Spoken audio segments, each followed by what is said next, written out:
ఎట్టకేలకు 5 కోట్ల ఆంధ్రుల కళ నెరవేరిందన్నారు ఎమ్మెల్యే రామాంజనేయులు. పార్లమెంట్ ఉభయ సభలో ఆంధ్రప్రదేశ్కు అమరావతి రాజధానిగా బిల్లు ఆమోదించడం చాలా సంతోషకరమైన విషయమని అన్నారు. ఈ సందర్భంగా ప్రధాని మోదీకి కృతజ్ఞతలు తెలియజేశారు. జగన్ మాటలను పరిగణనలోనికి తీసుకోవాల్సిన అవసరం లేదంటున్న ఎమ్మెల్యే రామాంజనేయులతో మా ప్రతినిధి ప్రసాద్ ఫేస్ టు ఫేస్ ఇప్పుడు చూద్దాం. చట్టపరమైన భరోసా కల్పిస్తూ చట్ట సవరమైన బిల్లుకు ఇటు పార్లమెంటు తో పాటు ఉభయ సభలు కూడా ఆమోదం తెలుపుతుండే ఇటు పశ్చిమ గోదావరి జిల్లా వ్యాప్తంగా అయితే సంబరాలు నిర్వహించిన పరిస్థితి అయితే ఉంది. ప్రధానంగా ఇటు భీమవరం కూడా రాష్ట్ర PSC chairman Janasena MLA Pulaparthi Ramanjaneyulu ఆధ్వర్యంలో అడుగు భీమవరం కూడా సంబరాలు నిర్వహించిన పరిస్థితి ఉంది. ఇదే అంశం మీద మనతో మాట్లాడటానికి రాష్ట్ర PSC chairman Janasena MLA Pulaparthi Ramanjaneyulu గారు ఉన్నారు. ఆయన మాట్లాడించే ప్రయత్నం చేద్దాం. సార్ నమస్తే, చెప్పండి, ఈ బిల్లు ఆమోదం పొందడం మీరు ఏ విధంగా ఫీల్ అవుతున్నారు? 5 కోట్ల ఆంధ్రుల కళ నెరవేరింది. పార్లమెంట్లో ఉభయ సభల్లో ఈ బిల్లు ఆమోదించడం చాలా సంతోషించవలసిన విషయం. అటు కేంద్రానికి ఇటు రాష్ట్రానికి అభినందనలు తెలియజేస్తున్నాను. ముఖ్యంగా నరేంద్ర మోడీ గారు ఈ బిల్లు పాస్ చేయించినందుకు వారికి కృతజ్ఞతలు తెలియజేస్తున్నాను. 5 కోట్ల ఆంధ్రులు ఈరోజు పండుగ చేసుకుంటున్నారు.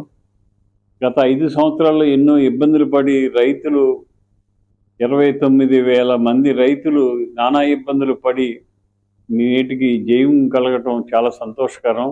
ఇది ఆంధ్రుల విజయం అని చెప్పి భావిస్తున్నాను. ఇప్పుడు సుమారు రాజధానికి ఎన్ని వేల ఎకరాలు తీసుకున్నారు? సుమారు ఎప్పటికీ రాజధాని పూర్తయ్యే అవకాశం ఉందంటారు? ఈ 3 సంవత్సరాల్లో 80% రాజధాని పూర్తయ్యే అవకాశం ఉంది.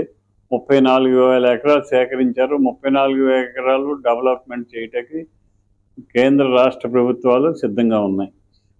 ఈ రాజధాని విషయంలో జగన్ తీసుకున్న నిర్ణయాన్ని మీరు ఏ విధంగా? జగన్ గారు ఒకసారి విశాఖపట్నం, విజయవాడ, కర్నూలు అన్నారు. మళ్ళీ ఇప్పుడు మచిలీపట్నం, విజయవాడ, గుంటూరు అంటున్నారు. ఆయన మాటలో నెకరం లేని రాజకీయ నాయకులు. ఆయన మాటలు మన పరిధిలో తీసుకోక్కర్లేదు. రాజధాని సాధించడంలో కూటమి పార్టీ ప్రధానంగా ఏ భూమిక పోషించిందంట? ఎన్డీఏ కూటమి అధికారంలో రావటమే మన అదృష్టం.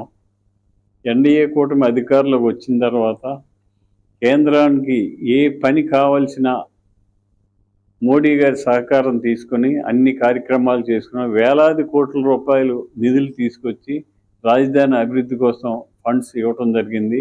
అలాగే పోలవరానికి కోట్లాది రూపాయలు ఇవ్వటం జరిగింది. అలాగే వైజాగ్ స్టీల్ ప్లాంట్కి కోట్లాది రూపాయలు ఇవ్వటం జరిగింది. కేంద్రం పూర్తి సహకారాన్ని అందిస్తుంది. ఎన్డీఏ కూటమి పూర్తి సహకారం అందిస్తుంది.